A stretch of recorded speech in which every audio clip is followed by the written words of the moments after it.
दो फायरों के सिवा वहां तीसरा फायर नहीं हुआ था। गाड़ी में चलो, अचानक ब्लैक डैड ने हज़ियानी सरगोशी में कहा और हम दौड़ पड़े। एम्बुलेंस हरकत में आते ही उसके खुले हुए अकबी पटपुरशोर आवाजों के साथ अपने आहिनी कब्जों पर झूलने लगे। लेकिन ब्लैक डैड की उस हरकत का सबब नजर आते ही मेरी तवज्जो सिर्फ उस तरफ मरकूज हो गई। चंद अफराद का जुलूस पुरशुकू आमार से बरामद होकर फाटक की तरफ आ रहा था।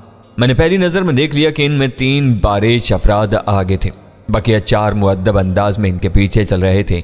हमें इस मकान के अहाते में पहुंचे मुश्किल से 1.5 मिनट हुए होंगे, मगर वहां वाकयात इतने तवातुर और तेजी के साथ रुनुमा हो रहे थे कि वक्त बहुत तवील महसूस हो रहा था। एम्बुलेंस के हेडलैम्प्स की रोशनी में मैंने देख लिया था कि आगे आने वाले तीनों अफराद मुसल्ला थे।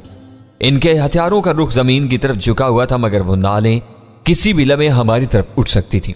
मुझे फौरी तौर पर यह अंदाजा हो गया कि जॉर्ज सेल्स की एम्बुलेंस के जरिए आमद की खबर इंटरकॉम पर पहुंचा दी गई थी और उसके इंतजार में बैठे हुए तीनों डेविड स्टार्स उसे देखने के लिए घर से निकल आए थे। वो बुरे दिनों से गुजर रहे थे, इसलिए उन्होंने हिफ्ज़े मातुकद्दुम के तौर पर हथियार साथ ले लिए थे। बंजमन के गैर मुसल्ला घरेलू मुलाजिम उनके पीछे थे। इन तीनों को रौंद डालो, मैंने ब्लैक डैड को झंझोड़ कर कहा। इनकी हल्क तक बड़ी हुई दाढ़ियां बता रही हैं कि यही डेविड स्टार्स हैं। ब्लैक डैड ने रफ्तार बढ़ाकर स्टीयरिंग काटा, मगर इससे जरा सी लग्जिश हो गई। वो सब उछलकर बच गए और एम्बुलेंस से आगे निकल गई। उसने एम्बुलेंस खूबसूरत लान पर चढ़ाकर वापस घुमाई। वो सब अफरा तफरी के आलम में इधर उधर दौड़ रहे थे। वो तीनों, वीरा उंगली उठाकर चीखी, वो अब भी एक साथ हैं। ब्लैक डैड ने एम्बुलेंस उन्हीं ही के पीछे लगा दी। गुर्राते हुए इंजन की आवाजों को अपने करीब आता महसूस करके यकायक वो तीनों ही पलटकर अपने कदमों पर चमकाए और इन्होंने एम्बुलेंस पर बैक वक्त फायर कर डाले। इसलिए मैं फिजा में सायरन की दिल उड़ा देने वाली आवाज गूंज उठी और मेरा दिमाग अचानक सुन्न होने लगा। वो आवाज बहुत करीब की थी। पुलिस इतने करीब पहुंच चुकी थी तो हम मर कर भी वहां से निकल नहीं सकते थे। अपने तीनों हरीफों को एम्बुलेंस के नीचे कुचल कर हालाक कर देने की कोशिश में ब्लैक डैड ने पुख्ता रवि छोड़कर एम्बुलेंस से घर के वसी कतात में उतार दी थी। वो कतात न सिर्फ ऊंचे नीचे थे, बल्कि इनमें खूबसूरत फूलों के लिए जा बजा मुस्ततील और गोल क्यारियां भी खुदी हुई थी, जिनमें उतरते ही एम्बुलेंस बुरी तरह उछली थी। ब्लैक डैड ने इन तमाम नाबसात दुश्वारियों पर काबू पाते हुए हरीफों को तकरीबन जा ही लिया था कि उन्होंने दर्दनाक मौत को करीब देखकर पलट पड़ने का फैसला कर लिया। उनकी तरफ से बैक वक्त चलने वाली 3 में से 2 गोलियां एम्बुलेंस की विंडशील्ड से गुजरती हुई ड्राइविंग कैबिन की छत की तरफ हो गई थी। अपनी खुसूसी साख्त की वजह से विंडशील्ड चिकनाचूर नहीं हुई थी, लेकिन इस पर मकड़ी के मुहीन जाले की तरह चटकने की बेशुमार लकीरें इस तरह नमूदार हो गई थी कि शीशा धुंधला कर रह गया था। ऐसी हालत में विंडशील्ड से आगे देखना नामुमकिन होकर रह गया था। वो बिल्कुल गैर मुतवक्का सूरत हाल थी। ब्लैक डैड ने उछलती हुई एम्बुलेंस को अचानक ही ब्रेक लगा दिए थे और फिर साथ ही फिजा में एक रूह फरसा सायरन की आवाज गूंजने लगी थी। सायरन की दिल उड़ा देने वाली असीबी आवाज ने मेरे औसान खता कर दिए थे। ब्लैक डैड ने झलाए हुए लहजे में कई वजनी गालियां देते हुए स्टीयरिंग पर दोनों हथेलियां मारकर किसी लीवर को छेड़ा और सायरन की आवाज जिस तरह अचानक नमूदार हुई थी उसी तरह यकलख्त मालूम हो गई और फिजा पर चंद लम्हों के लिए सकूत छा गया। इस वक्त मेरी समझ में आया कि वो सायरन बाहर से आने वाली किसी पुलिस कार का नहीं था। एम्बुलेंस को अचानक रोकने और विंडशील्ड धुंधलाने के नतीजे में जो झटके लगे थे उनके सबब बदहवासी में ब्लैक डैड का हाथ एम्बुलेंस के सायरन पर पड़ गया था। अपनी हमाकत का एहसास होते ही उसने वक्त ज़ाया किए बगैर स्विच ऑफ कर दिया था। मैंने खुदकार राइफल का आईनी दस्ता दीवानावार विंड स्क्रीन पर बरसाना शुरू कर दिया। चटके हुए मगर अपनी जगह पर कायम टुकड़े शनाखों की आवाजों से बाहर की तरफ गिरने लगे। विंडशील्ड के इस बढ़ते हुए खला में से वो तीनों इस बार अलग अलग समतों में भागते हुए नजर आए। ब्लैक डैड ने जूं ही एम्बुलेंस को दोबारा हरकत में लाना चाहा, मैं अपनी तरफ का दरवाजा खोलकर राइफल समेत बाहर कूद गया। वीरा ने भी मेरी तकलीद की। घास के गहरे सब्ज और मखमली कालीन पर हमारे संभलने से पहले ही एम्बुलेंस किसी खून आशाम मशीनी दरिंदे की तरह गुर्राती और उछलती हुई उस हरीफ की तरफ बोली जो इन तीनों में ज्यादा फुर्तीला था और शायद सबसे ज्यादा दूर जा चुका था। मेरी और वीरा की नजरें चार हुई। हम दोनों ने बकिया 2 डेविड स्टार्स के पीछे दौड़ लगा दी। मैंने एक ही नजर में देख लिया था कि इन तीनों में से कोई भी नौजवान नहीं था। वो तीनों पुख्ता उम्रों वाले बारिश नजूमे दाऊदी थे और आछी हथियारों से मुसल्ला थे।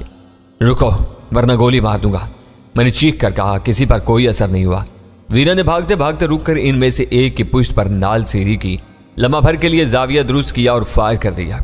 एक होलनाक बारूदी धमाके के साथ इसका दौड़ता हुआ शिकार फिजा में कलाबाजी खाकर घास पर गिरा, मगर फौरन ही उठ खड़ा हुआ। इसकी फरार की कोशिश बदस्तूर जारी थी, लेकिन वो बुरी तरह लगड़ा रहा था। फिर फिजा एक और लर्जा खेज इंसानी चीख से गूंज उठी। इस बार ब्लैक डैड ने एक शिकार को एम्बुलेंस के पहियों तले रोंद दिया था। ब्लैक डैड के सर पर खून सवार था। उसने एक डेविड स्टार को कुचलने के बाद लम्हा भर के लिए भी रुकने या ये देखने की कोशिश नहीं की कि उसका क्या हशर हुआ था। वो गाड़ी को आगे लेता चला गया और फिर अहाते की दीवार के करीब से रुख घुमाकर मेरी तरफ आने लगा। एम्बुलेंस के रूप में भयानक कहानी इफरीत को अपनी तरफ आता देखकर मेरा शिकार हवा से भागता होकर पलटा। इस तरफ से मैं इसकी तरफ बढ़ रहा था। खुद को मौत के हिसार में घिरा देखकर उसने बाएं तरफ तोड़ लगा दी। मैंने रुककर उसका निशाना लिया और फायर कर दिया। वो फिजा में कई फुट तक उछलकर ऐसा गिरा कि उसे दोबारा उठना नसीब ना हुआ। वो घास पर पड़ा बुरी तरह तड़प रहा था। एम्बुलेंस बदस्तूर उसकी तरफ उछलती चली आ रही थी।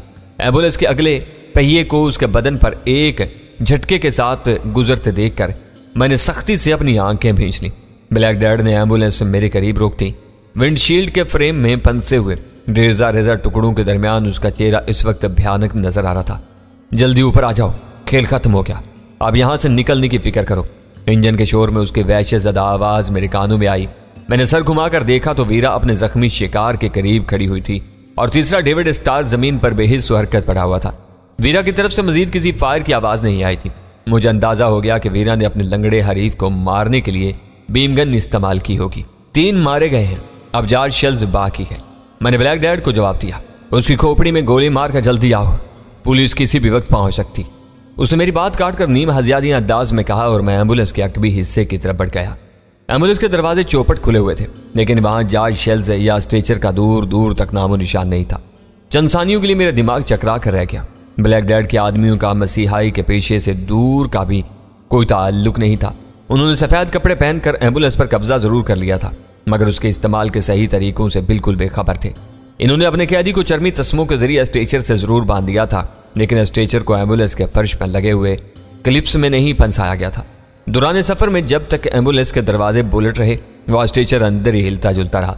बेंजामिन फोर्ड के मकान में घुसने और मुसल्ला अफराद के एम्बुलेंस से निकलने के बाद दरवाजों को दोबारा बुलेट करने की नौबत नहीं आ सकी थी और ब्लैक डैड ने एम्बुलेंस को वहशियाना अंदाज में लान पर क्यारियों में और झाड़ियों में दौड़ाना शुरू कर दिया था। शायद इसी अफरा तफरी में बेहोश 4 शेल्स स्ट्रेचर समेत कहीं गिर गया था। इस मार्के में हमारी तरफ से शामिल हर फर्द को वक्त की अहमियत का पूरा एहसास दिलाया गया था। फाटक के करीब दस्त बदस्त लड़ाई में हिस्सा लेने वालों की तरफ से हौसला अफजा पैगाम आ चुका था। वो लोग किसी भी लम्हे इमारत के मुहावजों का मुकम्मल सफाया करने वाले थे। वीरा अपने हरीफ को खत्म करके दौड़ती हुई वापस आई थी। मेरी जुबान से 4 शेल्स की गुमशुदगी की खबर सुनकर वो भी परेशान होगी और इधर उधर नजर दौड़ाने लगी। क्या बात है, तुम कहाँ रुके हुए हो? मेरी तरफ से कोई जवाब न मिलने पर ब्लैक डैड ने चिल्लाकर पूछा, क्या एक बेहोश शख्स भी तुम्हारे काबू में नहीं आ रहा? वो लापता है, बदहवासी में तुम उसे कहीं फेंक आए हो। मैंने उसकी समत में पहुंचकर उसे ताखीर के सबब से आगाह किया तो उसने अपना सर पीट लिया। जल्दी बैठो, हम ज्यादा देर यहाँ नहीं रुक सकते। एम्बुलेंस से ही में वो कहीं पड़ा हुआ नजर आ जाएगा। वो अल्फाज के इंतखाब में गलती कर गया था, लेकिन उसकी बात काबिल फहम थी। एम्बुलेंस में सवार होकर हम चंद मिनट में पूरा अहाता छान सकते थे। एक मरतबा फिर हम तीनों एम्बुलेंस के ड्राइविंग कैबिन में यकजा हो गए। तीनों डेविड स्टार्स के साथ हमारे से नमदार होने वाले 4 मुअद्दब मुलाजिमीन अपनी जानों को लाहक खतरात भांप कर ऐसे गायब हुए थे कि इनका दूर दूर तक पता नहीं था। फाटक से मार धाड़ की आवाज़ों के दरमियान इक्का दुक्का फायरों की आवाज़ें भी आ रही थी। पता नहीं वो इन हालात का रद्द अमल था या बेंजामिन फोर्ड की बीवी गोल्डा पर मामूल का कोई दौरा पड़ा हुआ था। पुरशिकू इमारत के दरो दीवार से वक्फे वक्फे से उसकी खौफनाक आजानी चीखों और कहकों की आवाज़ें आ रही थीं। ब्लैक डैड ने एम्बुलेंस उसी तरफ मोड़ ली जहां से उसने अपने हरीफों के तहक्कुब का आगाज किया था। एम्बुलेंस के टायरों से कुचली हुई एक बाड़ के करीब स्ट्रेचर उल्टा पड़ा हुआ नजर आ गया। जॉर्ज शेल्स उसके नीचे दबा हुआ था। उसकी पेशानी बाढ़ की पथरीली मुंडेर से टकराकर जख्मी हो चुकी थी। जख्म से बहने वाला खून घास के खासे बड़े हिस्से में फैला हुआ था। ब्लैक डैड उसे भी एम्बुलेंस से रौंद डालना चाहता था, मगर मैंने उसे रोक दिया। बेहोश जॉर्ज का जायजा लेने के बाद वीरा ने बीमगन की नाल उसकी खोपड़ी पर टिकाकर ट्रैगर दबाया। बस लम्हा भर के लिए उसने आखिरी झुरझुरी ली। उसके जिस्म से बंधा हुआ स्ट्रेचर भी उसकी तरह ही कांपा और फिर न्यूयॉर्क का चौथा नामवर दाऊदी सितारा भी हमेशा के लिए मौत के था और बेरहम वादियों में गरूब हो गया। हमारे दोबारा सवार होते ही एम्बुलेंस फाटक की तरफ दौड़ पड़ी थी। इस वक्त तक फाटक पर मुजाहमत दम तोड़ चुकी थी। ब्लैक डैड के आदमी वहां काबिज थे। इनमें कई एक बुखलाहट के शिकार इधर उधर दौड़ रहे थे, जैसे किसी की तलाश हो। सब कुछ काबू में है बास। ब्लैक डैड की गोद में पड़े हुए ऑपरेटर्स पर उसके नंबर 5 का पैगाम आ रहा था। दुश्मन के 7 आदमी मारे या बेहोश किए जा चुके हैं। हमारी नफरी में 11 नंबर का पता नहीं चल रहा। इसकी तलाश जारी है। 9 नंबर बहुत बुरी तरह जख्मी है। ओवर। खेल खत्म हो चुका। पुलिस किसी भी लम्हे यहां पहुंच सकती है। हर शख्स यहां से निकलकर फौरन वैन में पहुंचे। 9 नंबर की देखभाल वैन में करते रहना। ब्लैक डैड ने इख्तितामी हदायत जारी करनी शुरू कर दी और एम्बुलेंस फाटक से जरा दूर रोक थी।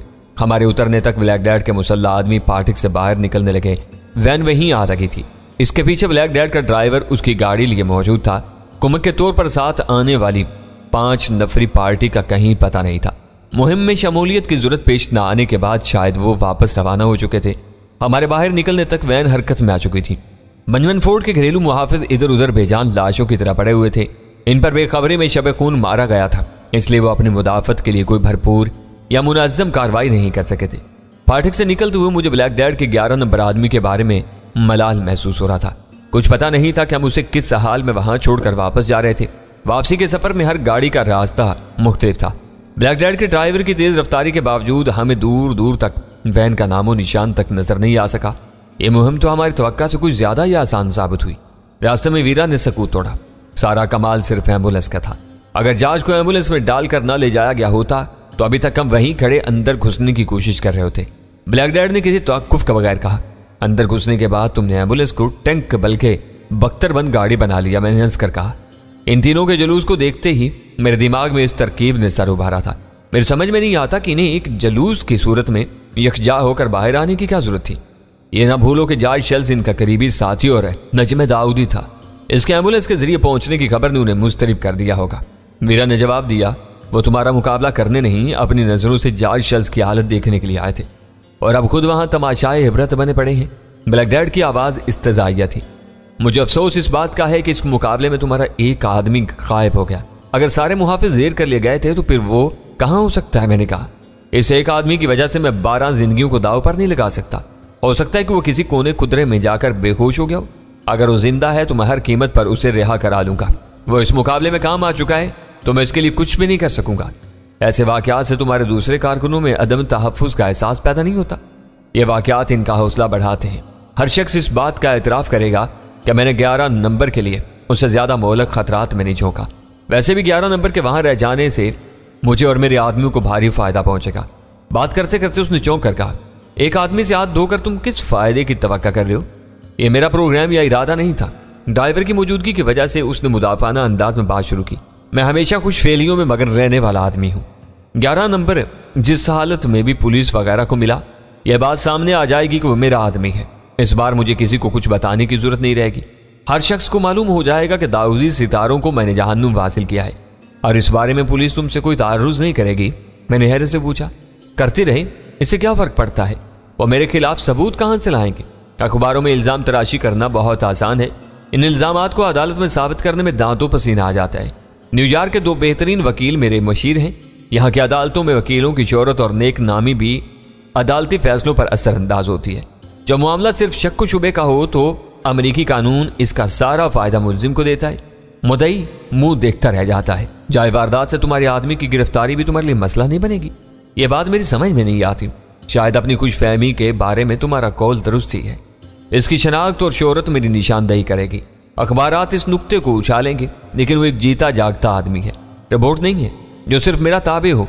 मैं किसी दूसरे के कौलो फेल का जिम्मेदार करार नहीं दिया जा सकता। तुम्हें इस बारे में फिक्रमंद होने की जरूरत नहीं। वो अपनी वहां मौजूदगी का क्या जवाब पेश करेगा। मैंने हैरत से एहतिजाज किया। वो अपने वकील से मशवरा करके बयान देगा। वो जो कुछ भी कहे मेरे खिलाफ जुबान नहीं खोलेगा। वो जानता है कि आखिरकार उसे रिहा कराना मेरा फर्ज होगा। अगर 11 नंबर वहां न रहा होता तो तुम इस वाकये में अपनी शमूलियत की खबरें या अफवाहें कैसे फैलाते। उसकी कच बहसी पर चिढ़कर मैंने एक नाखुशगवार सवाल कर डाला। ब्लैक डैड ने पलट कर मुझे घूरा और सख्त लहजा में कहा, इन्हें एम्बुलेंस के डैशबोर्ड में एक लिफाफा मिलेगा जिसमें एक कंप्यूटर स्लिप मौजूद है। हार्लिम के खून का हिसाब इस पर लिखी हुई ये सतर बहुत काफी साबित होगी। सब जानते हैं कि हार्लिम किसका इलाका है। मेरी और आइजक बेल की आवेजिश के किस्से अभी भी गर्दिश में है। तुम्हारी इन बातों से ही मालूम हो रहा है जैसे न्यूयॉर्क भी कोलंबिया का कोई शहर है जहाँ कानून की अमलदारी बहुत कमजोर है।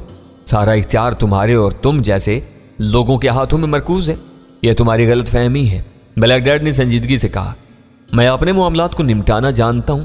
तुम्हारे लिए फख्र और खुशी की बात यह है कि तुम्हारा बताया हुआ मंसूबा 100% कामयाब रहा है।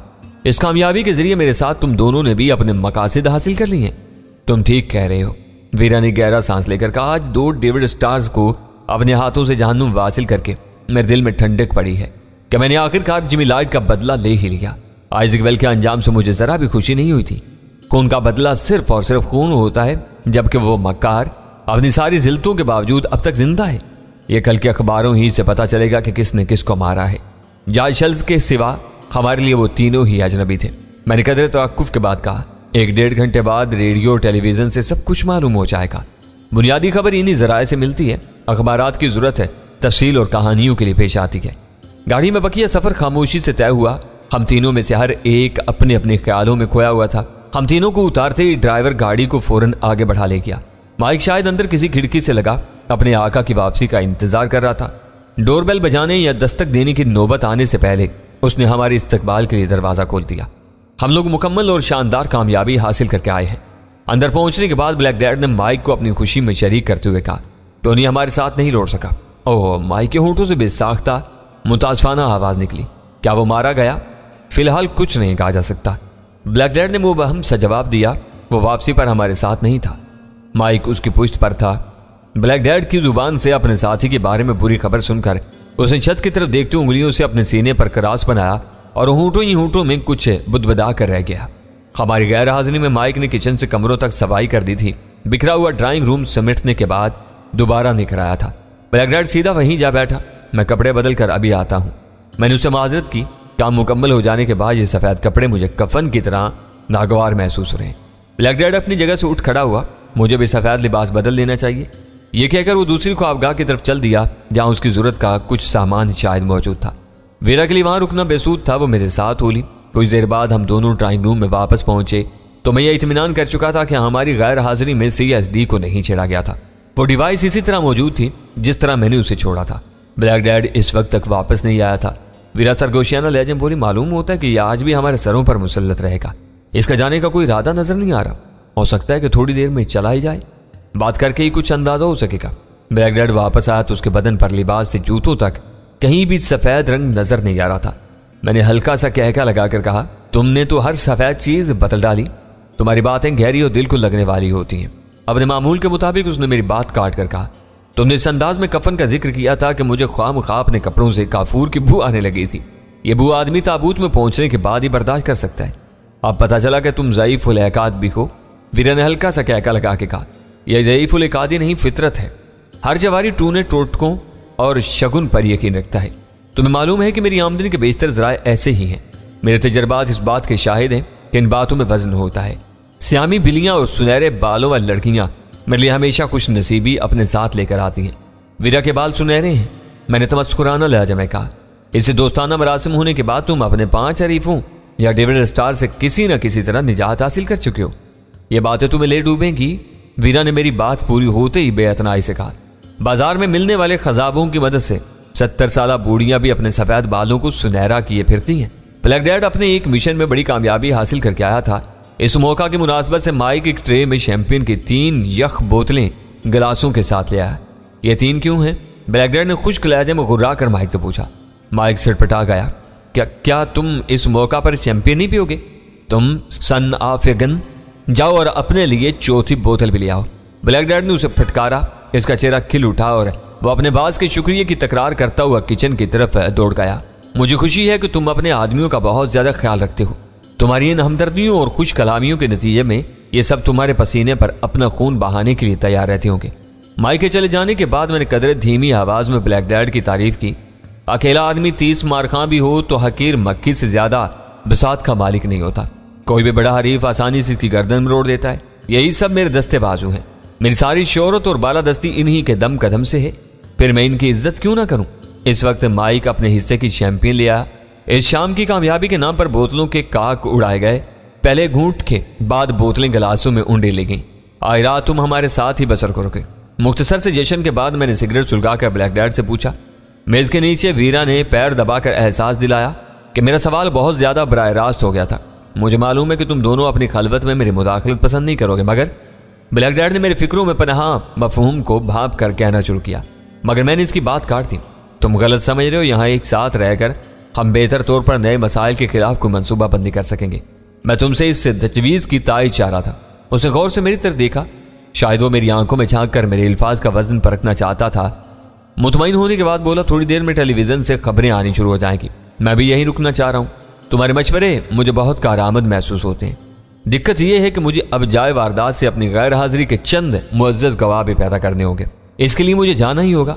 वो अपने मोतबर वकीलों के जरिए कानून की कमजोरियों से खेलने का आदी था, लेकिन इसके लिए भी कुछ न कुछ होमवर्क करना और बुनियादें फराहम करना जरूरी था।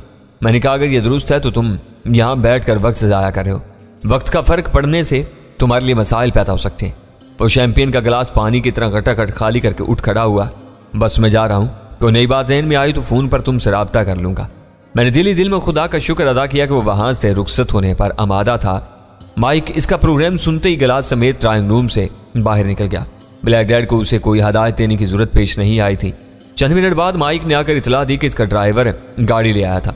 हमने भी मुख्तसर से ड्राइव वे पर स्याक गाड़ी की झलक देख ली थी। ब्लैक डैड फौरन दरवाजे की तरफ चल पड़ा। इस बार गाड़ी में ड्राइवर के साथ ब्लैक डैड का गन मैन भी मौजूद था। इसके आदमियों की इस पुरअसरार आमद और रुपोशी बाज़ाहिर आम लोगों के मुस्तकिल लासिल की रुआबत की मरहून मिन्नत मालूम होती थी। तुमने बहुत मेहनत से पूरे घर को चमकाया है। ब्लैक डैड की रवानगी के बाद मैंने माइक के कंधे पर हाथ रखकर दोस्ताना लहजे में कहा, अब तुम किचन से अपनी ज़रूरियात की अशिया लेकर अपने कमरे में आराम कर सकते हो। हम तुम्हारी मसरूफियात में मोखल नहीं होंगे। और तुम दोनों का डिनर। माइक ज़रूरत से ज़्यादा फर्शनास साबित हो रहा था। अभी गपशप का मूड है। मैंने उसे आंख मारकर कहा, ज़रूरत हुई तो हम खुद ही बंदोबस्त कर लेंगे। इतनी वजाहत के बाद माइक लम्हा भर के लिए भी वहाँ नहीं रुका, सीधा किचन में चला गया।